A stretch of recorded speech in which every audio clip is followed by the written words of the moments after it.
가나안 정복 전쟁과 그 이후에 땅 분배에 관한 것이 여호수아서에 기록되어 있는데, 땅 분배에 관한 기록은 13장부터 19장까지 쭉 이어지고 있습니다. 상당히 길고, 그리고 어느 지파는 무슨 땅을 받았다, 어느 지파는 어디를 받았다고 되어 있는데, 그 땅 이름이 별로 우리에게 익숙하지도 않고 의미도 없어서 왜 이렇게 길게 지루하게 이렇게 되어 있는가, 그런 생각이 들 수가 있습니다. 그것은 후손들이 하나님께서 주신 땅에 대한 것을 잊지 말라고 구체적으로 그렇게 오랫동안 기록해 놓은 것이라고 볼 수 있습니다. 그래서 오늘 본문은 사실은 13장부터 19장까지인데 전체를 다 읽을 수가 없어서 15장만 조금 읽었고, 큰 그림을 한번 그려보려고 그렇게 하고 있습니다. 오늘날 같이 무슨 내비게이션이나 GPS가 있는 시대가 아니고 청량이 분명하지 않기 때문에 땅을 나누어 주면서 지명들 혹은 독특한 지형을 따라서, 그래서 그 염해, 사해의 남쪽을 향한 만에서부터 어디로 금을 끊고 이렇게 되어 있는데, 그래서 약간 보면 어떤 지파 안에 유다 지파의 땅이라고 되어 있는데 또 다른 지파에 가보면 또 다른 지파의 성이 그 안에 포함되어 있기도 하고 그렇게 되어 있습니다.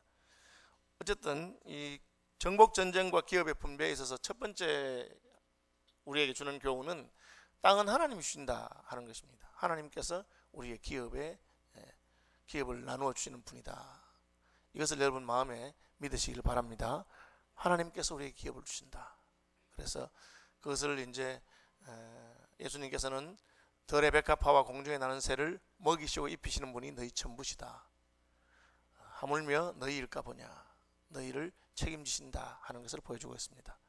그래서 이스라엘에는 하나님이 주신 땅이기 때문에 땅을 팔 수가 없었습니다.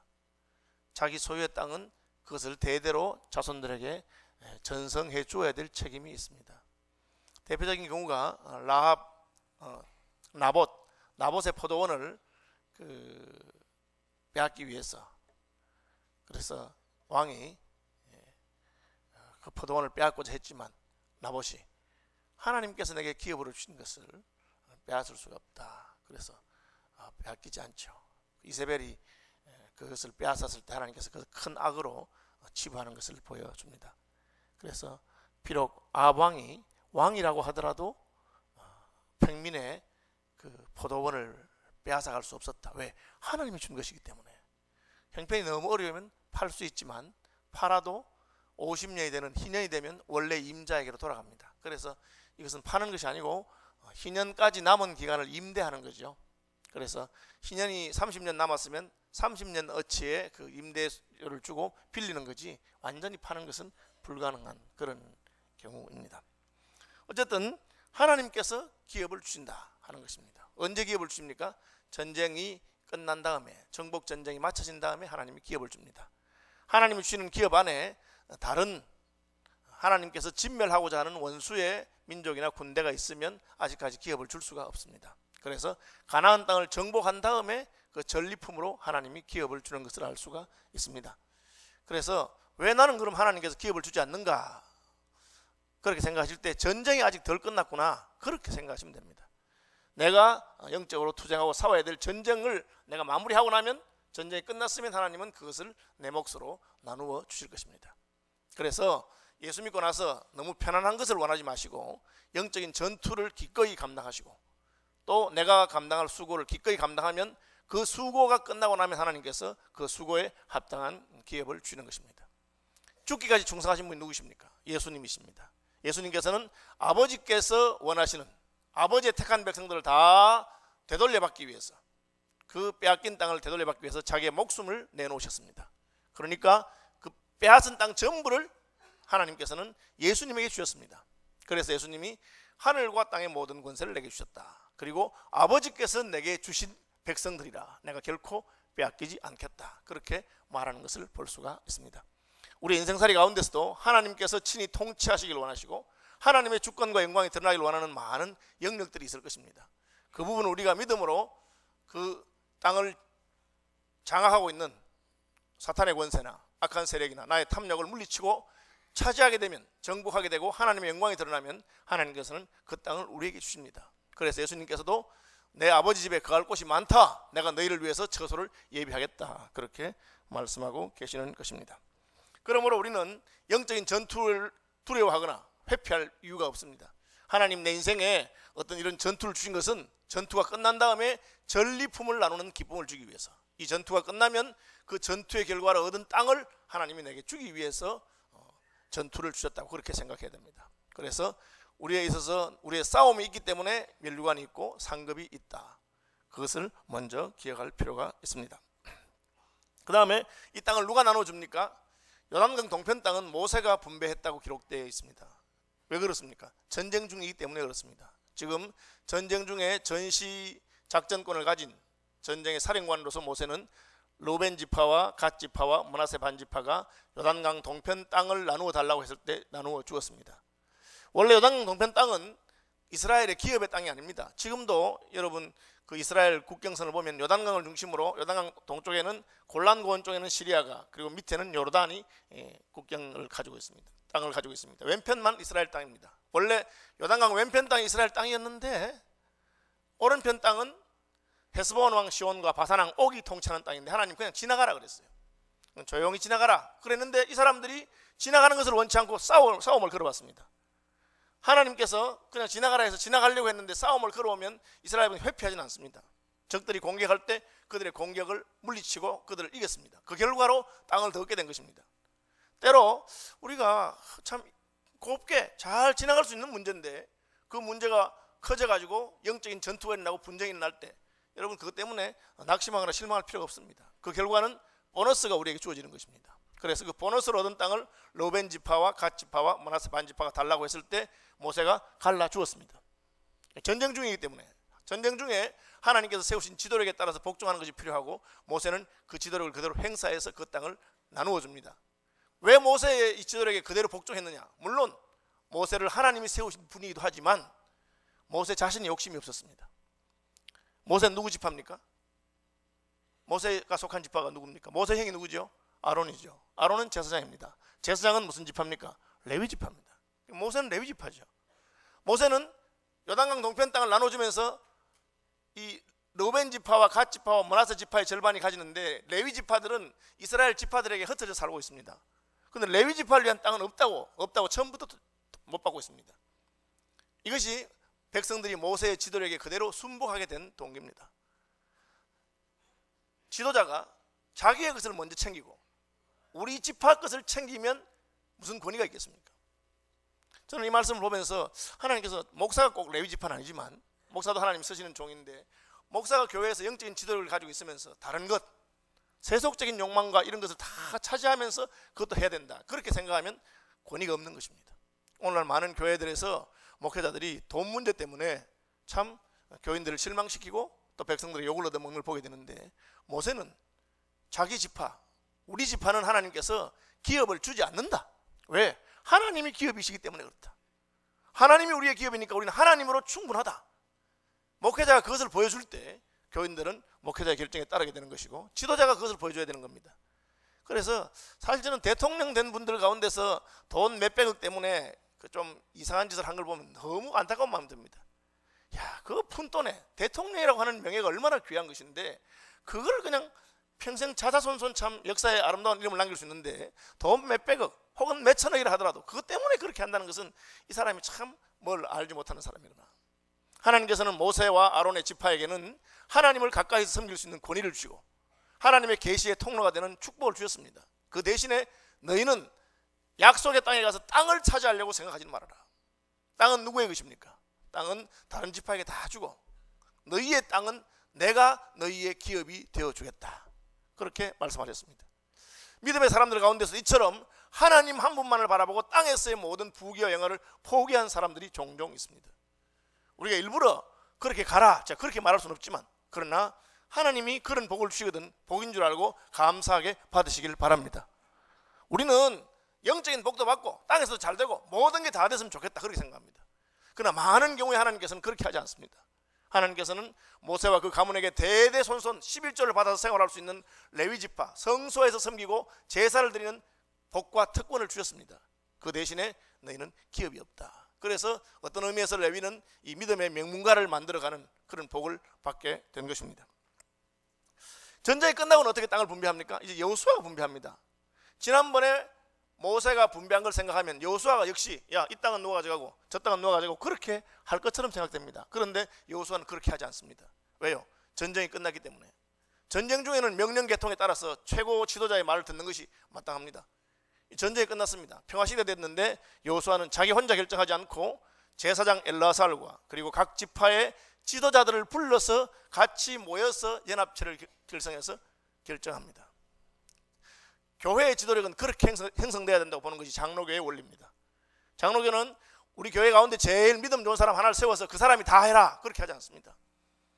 때로 우리도 캐톨릭처럼 교황이 있어서 그 우리가 제일 존경할 만한 분 한 분 세워놓고 그분을 중심으로 모든 걸 다 하면 좋지 않겠느냐 그렇게 생각하는데 그렇지 않습니다. 우리에게는 한 분 대장이 계시는데 그분은 예수 그리스도이십니다. 예수님의 우리 대장이 없습니다. 그래서 모세가 전쟁터에서 그렇게 했지만 이 전쟁이 끝나고 난 다음에 여호수아는 다른 지도력을 행사하는 것을 볼 수가 있습니다. 모세가 그런 지도를 행사한 것은 자기는 아무것도 가지지 않았기 때문에, 예수님이 우리의 영원하신 대장이 되시는 것은 그분이 자신의 모든 것을 우리에게 주셨기 때문에 그러한 것입니다. 여호수아는 무슨 지파입니까? 여호수아는 요셉 지파입니다. 요셉 지파 가운데서도 에브라임 지파입니다. 여호수아는 자기 지파의 땅을 얻습니다. 여호수아도 한 몫을 차지하는데 자기 혼자서 그것을 결정하면 안 됩니다. 내가 그 혜택을 받는 사람이면서 내가 다른 사람의 것을 다 결정할 수는 없습니다. 그때는 함께 의논해서 결정하는 것이죠. 이것이 여호수아의 겸손이며 여호수아의 지도력이라고 볼 수가 있습니다. 사실 우리가 보면 이 에브라임 지파, 요셉 지파는 두 지파로 갈라지는데 므낫세와 에브라임으로 갈라집니다. 므낫세 지파와 에브라임 지파가 가장 많은 땅을 차지합니다. 요단강 동편에도 므낫세 지파가 기업을 가집니다. 르우벤 지파, 갓 지파, 므낫세 반지파. 이 므낫세 반지파란 말은 므낫세 지파의 절반이라는 뜻이죠. 므낫세 지파의 절반이 요단강 동편의 땅을 가지고 또 나머지 절반이 요단강 서편의 땅을 가집니다. 그리고 에브라임 지파도 요단강 서편에 큰 기업을 차지하게 됩니다. 실제로 그 가장 큰 두 지파가 유다 지파와 에브라임 지파라고 할 수 있는데, 유다 지파는 예루살렘 남쪽을, 그리고 에브라임 지파는 예루살렘 북쪽을 중심으로 큰 땅덩어리 두 개를 서로 나누어 가지는 것을 보게 됩니다. 물론 이것은 제비를 뽑고 그 지파의 숫자에 따라서 한 것입니다. 왜 에브라임 지파 그것을 차지하게 됩니까? 그 에브라임 지파는 요셉 지파의 후손으로서 요셉의 축복을 이어받은 것이라고 할 수 있습니다. 이스라엘에는 유산을 상속할 때 아주 간단해요. 형제들은 똑같이 나누어 가져라. 하나입니다. 하나 더 있는데 두 번째는 장남에게는 한 몫을 더 주어라. 그게 간단해요. 우리나라도 여러 번 상속법이 바뀌었잖아요. 제가 아주 어릴 때는 장자에게 모든 재산을 다 상속해 줬습니다. 60년대 이전에. 그러다 그 다음에는 이제 큰아들은 1.5, 둘째는 1, 뭐 시집간 딸은 0.5 뭐 이런 식으로 다 다르게 했습니다. 지금은 이제 거의 같이 됐다가 곧 뭐 법이 바뀌면 부인에게 절반 먼저 떼주고 나머지 뭐 이렇게 그 시대를 반영하는 거죠. 그래서 지금 부인들은 조금 더 기다리시면 반은 무조건 받고 시작합니다. 나머지를 갈라라 뭐 그렇게 하죠. 어쨌든 그런 겁니다. 그 이스라엘은 한 몫씩 다 주는데 장자에게는 한 몫을 더 줍니다. 그것은 장자로서의 책임을 하나님께서 혹은 축복을 말하는 것입니다. 야곱의 장자가 누구냐? 야곱이 12아들을 불러놓고 마지막 축복한 것을 보면 야곱은 요셉을 장자로 생각한 것을 알 수 있습니다. 왜? 요셉은 11자들입니다. 그렇지만 야곱이 아파서 죽을 때가 다 돼갑니다. 그러니까 요셉이 아버지에게 자기 아들 둘 므낫세와 에브라임을 데리고 축복을 받으러 갑니다. 요셉은 사실 믿음의 사람이고 아버지의 사랑을 받았고 애굽의 총리가 돼서 부족한 것이 없는 사람입니다. 그러나 요셉은 평생 소원이 나는 가나안 땅에 가서 살아야 되겠다. 요셉의 소원입니다. 그래서 그가 죽을 때 자기의 유골을 미라로 만들어 달라. 이집트의 미라를 만들듯이 미라를 만들어서 언젠가는 반드시 하나님께서 우리 백성을 부르실 건데 그때 내 유골을 데리고 가나안 땅에 가달라. 그렇게 말했어요. 죽어서도 내가 약속의 땅에 묻히고 싶다. 총리잖아요. 성공한 사람입니다. 그러니까 뭐 땅에서 뭐 더 이상 여한이 없잖아요. 자기가 형제들을 다 구원하고 고센 땅을 차지하고 애굽의 바로에게 존경을 받는 그런 사람이 됐는데, 그러나 그의 마음의 소원은 그런 기업보다 하나님이 약속으로 주시는 그 하나님의 약속의 땅 가나안에 가서 내가 묻히겠다. 그래서 미라를 만들려고 그랬고 실제로 그 요셉의 미라를 들고 그 후손들이 가나안 땅으로 가는 것을 보게 됩니다. 40년을 광야를 들고 다닙니다. 대단하죠. 고당 조만식 장로님께서 조망진 선생님이 생전에 유언을 어떻게 했느냐. 내가 죽거든 내 무덤에 비석을 새기는데 눈을 2개 만들어놔라. 그래서 내가 죽어도 한쪽 눈으로는 일본이 망하는 것을 꼭 봐야 되겠다, 한쪽 눈으로는 하나님께서 우리나라를 해방시키는 걸 꼭 보겠다, 뭐 그렇게, 물론 그 유언대로 됐는지는 저는 모르겠습니다만 그런 글들이 있더라고요. 그건 뭘 말합니까? 그분이 애국자란 거죠. 어쨌든 내가 죽어도 소원이 이 나라가 일본에서부터 해방되고 자유롭게 되는 걸 보고 싶다, 그 말이거든요. 요셉이 그런 사람입니다. 그러니까 요셉이 애굽에서 성공해도 마음에 늘 걸리는 게 있어요. 뭐 걸립니까? 나는 하나님이 꿈도 보여주고 하나님의 은혜를 받아서 우리 아버지 아브라함과 이삭과 야곱, 아버지 야곱의 언약을 이어받았는데 내 아들 2명은 어떻게 되느냐. 왜? 애굽에서 애굽 여자하고 결혼해서 낳았거든요. 자기가 노예로 팔려와가지고 애굽에서 총리가 되는 과정에 아버지는 멀리 계시고 아버지 허락받을 일도 없었고 그냥 이집트의 바로가 제사장 딸하고 결혼하라니까 결혼한 거예요. 그래서 므낫세와 에브라임을 낳았는데 하나님께서 날 위로하신다, 고국의 모든 것을 잊어버렸다, 이래 이름 지었는데 이제 아버지 다시 만나고 나니까 이 아버지의 축복을 내 아들들이 받아야 되겠다는 생각이 드는 거예요. 그래서 아버지가 아프다고 한 날부터 요셉은 아버지 옆에다가 자기 빗을 하나 딱 붙여놨어요. 아버지가 이상하거든 바로 불러라, 내가 아버지 임종을 내가 꼭 지켜야 되겠다. 그런데 아프다 하니까 아들 2 데리고 갑니다. 지금 야곱이 나이가 많고 눈이 어두운데 소리가 나니까 누가 왔느냐 이러니까 예, 당신이 사랑하시는 아들 11번째 아들 요셉이 왔습니다 하고 시종이 말합니다. 요셉 왔느냐, 므낫세와 에브라임이 온 건 몰랐어요. 요셉 왔느냐 하고는 야곱이 마음에 있는 말 하기 시작합니다. 요셉아, 내가 이집트에서 낳은 아들 므낫세와 에브라임을 오늘부로 내가 입양하겠다, 그렇게 말합니다. 네가 이집트에서 낳은 아들 므낫세와 에브라임은 이제부터 내 아들이다. 아니 뭐 손자를 보고 아들이 하는 게 무슨 소용이 있습니까? 손자나 아들이나 마찬가지인데 그 말 뜻은 요셉은 알아듣고 야곱 알아들었습니다. 요셉아, 걱정하지 마라. 네가 이집트에서 낳은 그 아들이 언약의 후손이 안 될까 걱정하지 마라. 걱정하지 말고 내가 내 아들로 입양해서 이제는 너의 다른 형님들처럼 똑같이, 너와 똑같이 이스라엘 12지파 안에 들어갈 것이다, 그 말입니다. 그런데 그 아들이 2이라 한 명에 2 입양했기 때문에 그 말은 요셉 네가 장자다, 그 뜻입니다. 앞으로 유산을 줄 때 다른 형제들이 아들에게 다 주지만 너는 손자 2명을 내가 아들로 입양했으니까 그 손자 2에게 주겠다는 뜻입니다. 그래서 가나안 땅에서 기업을 얻을 때 므낫세 지파와 에브라임 지파가 2 몫을 받게 됩니다. 왜 그렇습니까? 요셉은 언약을 귀중하게 생각한 사람이었습니다.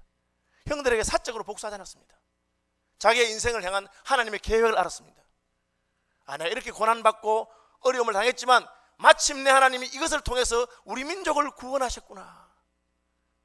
그러면 형제들에 대해서 섭섭한 마음이 없습니다. 여러분의 인생을 바라볼 때 하나님의 관점에서 바라보시길 바랍니다. 하나님이 나를 고난시키시고 훈련시키시고 연단하시기 왔구나. 저는 부모님 일찍 세상 떠났을 때 굉장히 섭섭하고 하나님에 대해서 원망하는 마음도 있겠는데 세월이 지나니까 그래서 내가 목사가 되었구나. 저는 스스로 생각하니까 약간 이렇게 한량기가 좀 있는 사람 같아. 다니는 줄 알고 그런 집안 잘 살았어요. 재산 많았으면 내가 목사 됐겠느냐? 안 됐을 것 같아요. 돈 쓰고 다니지 않았겠느냐? 그러니까 하나님께서 재산을 싹 빼앗아 가셔가지고 그야말로 먹고 사는 것이 은혜인 줄 알게 만드신 다음에 그 다음에 주님만 의지하고 나니까 아하, 세상에서의 기업이 있으나 없으나 하나님이 나의 보장이요 나의 기업이구나, 그걸 깨달으니까 목사로 삼으신 것이죠. 그래서 지금 감사하고 삽니다. 여러분의 인생 가운데 힘들고 어려운 일이 있어도 요셉이 애굽에 팔려가도 누명을 쓰고 감옥에 들어가도 그는 원망하지 아니하고 하나님 앞에서 믿음을 지키기 때문에 그가 장자가 된 것입니다. 그래서 역대기는 요셉을 장자라 그랬어요.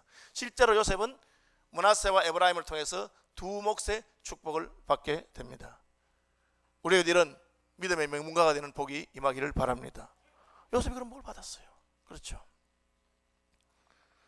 사실은 출애굽과 가나안 정복에서 제일 유명한 사람 3사람, 첫째 모세, 2번째 여호수아, 한 명 더 꼽으면 누구겠습니까?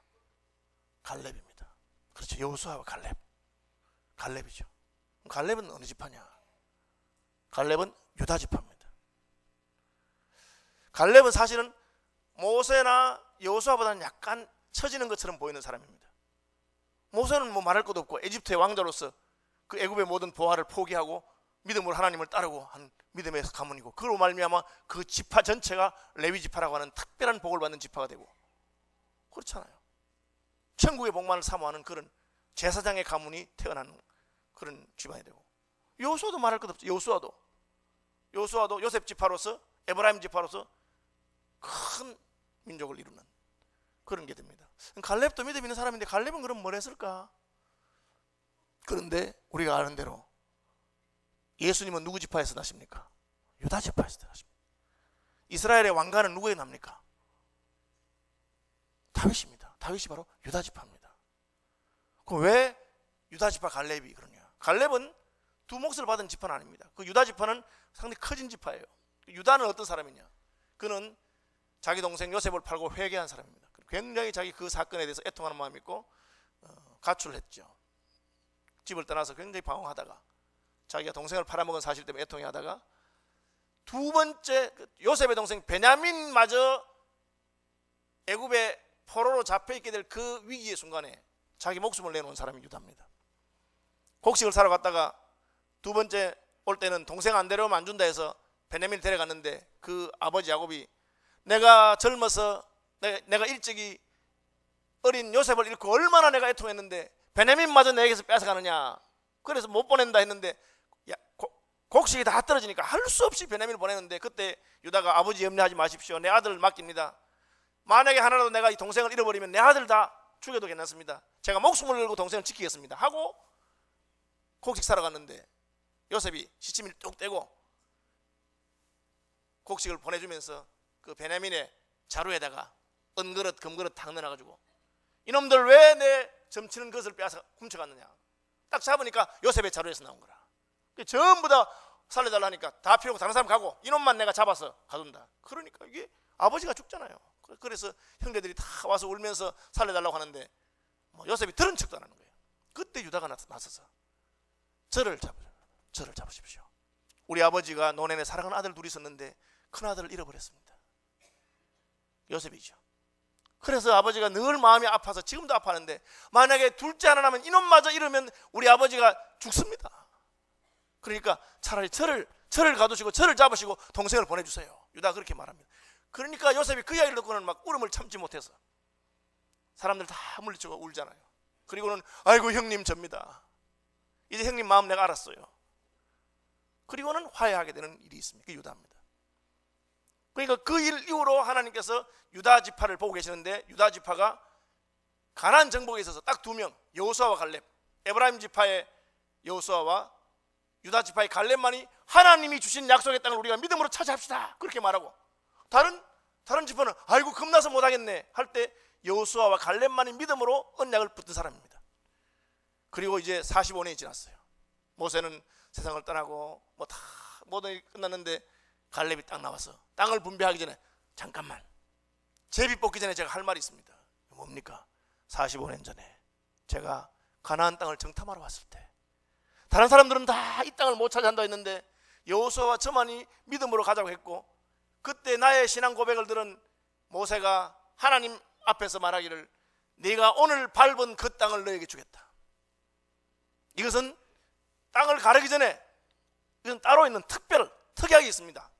그래서 그 땅이 비록 산지고 험하고, 오늘 보면 기럇 아르바는 곧 아낙의 아버지라, 아낙이 누구냐? 아낙 자손이라고 키 큰 사람입니다. 세 명이 나오죠. 세세와 달메와 아히만입니까?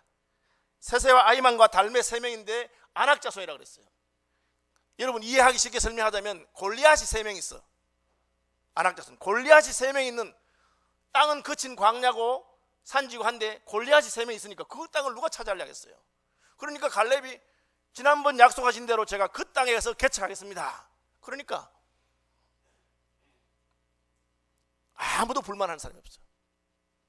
여호수아가 맞다, 나도 그 약속을 기억하고 있다, 하나님께서 주신 땅 믿음으로 차지하라 하니까 그 땅을 차지했습니다.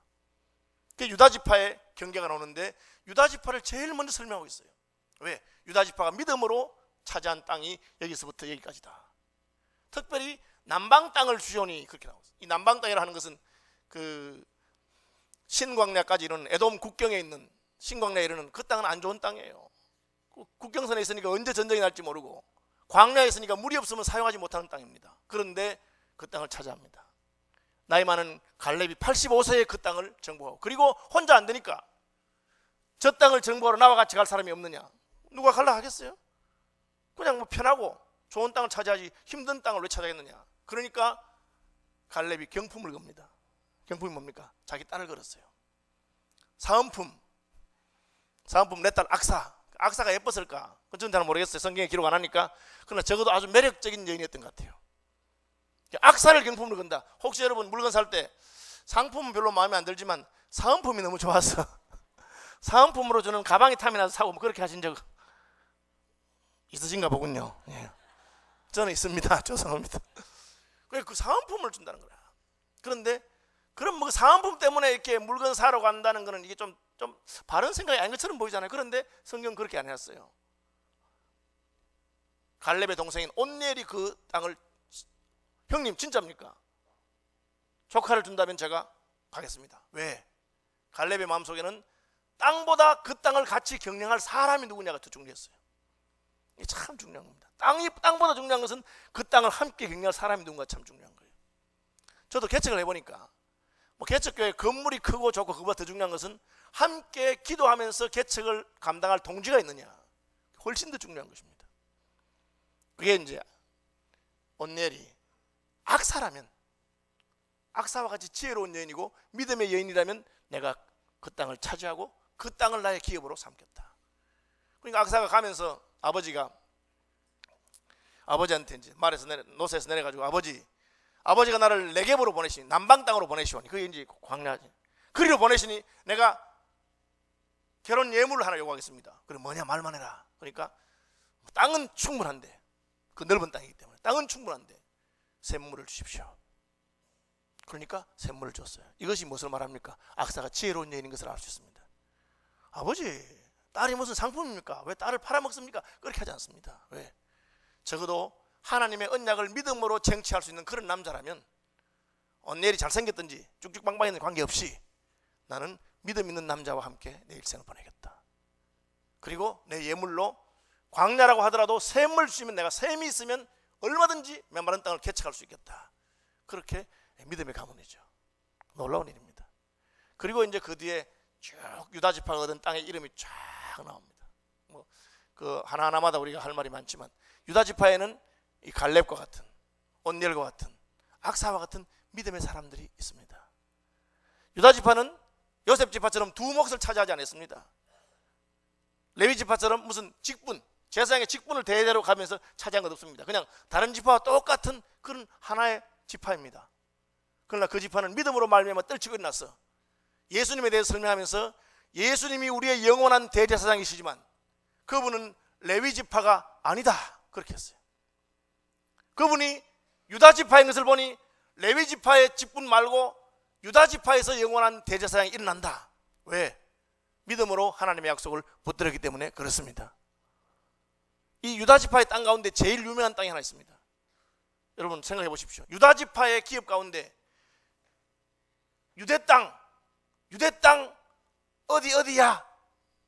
그죠? 유대 땅 베들레헴 에브라타야, 너는 유대 고을 중에 가장 작지 않으다. 이름이 없습니다. 수십 개의 성읍이 있는데 이름이 없어요. 그런데 왜 베들레헴이 가장 유명한 땅이 되고 베들레헴 이름이 없을까요? 조그만하다 그 말이에요. 여기 이름이 언급된 것은 적어도 면 단위 혹은 업 단위, 군 단위인데 베들레헴은 리 단위라 그 말이에요. 베들레헴은 이름이 나오지도 않아요. 그런데 그 베들레헴에서 한 다스리는 자가 나와서 메시아의 가문을 일으킵니다. 그 다윗이지요. 예수님이 그렇습니다. 그건 뭘 말합니까? 하나님의 나라에서는 개천에서 용이 난다 그 말이에요. 요즘 시대가 어떤 시대냐? 절대 개천에서 용이 안 난다. 부모가 돈 있고 재력이 밑받침돼줘야 자식이 출세하지 절대 출세 못한다. 점점 젊은 사람들이 그렇게 생각하는 시대입니다. 성경은 뭐냐? 아니다. 하나님께서 레위 지파가 아니라도 요셉 지파가 아니라도 유다 지파가 받은 땅 가운데 저 끄트머리 베들레헴, 아무도 알아주지 않는 땅 같은데 그곳에서 한 다스리는 왕이 나실 것이다.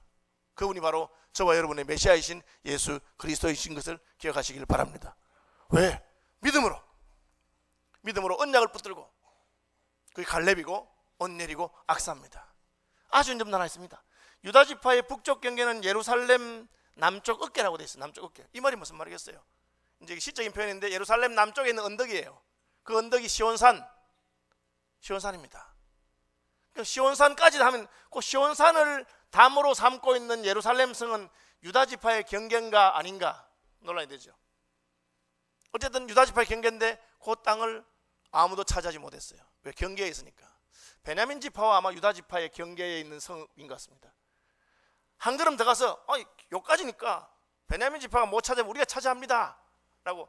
오늘날은 분명하죠. 백두산 딱 금 갈라가지고 여기까지는 뭐 북한 땅, 여기까지는 중국 땅 딱 금 끊었고, 제가 백두산 가보니까 이게 한 바퀴 돌려고 천지를 돌아가다 보면 중간에 딱 적어놨어. 넘어가지 마세요. 여기 북한 땅이라고.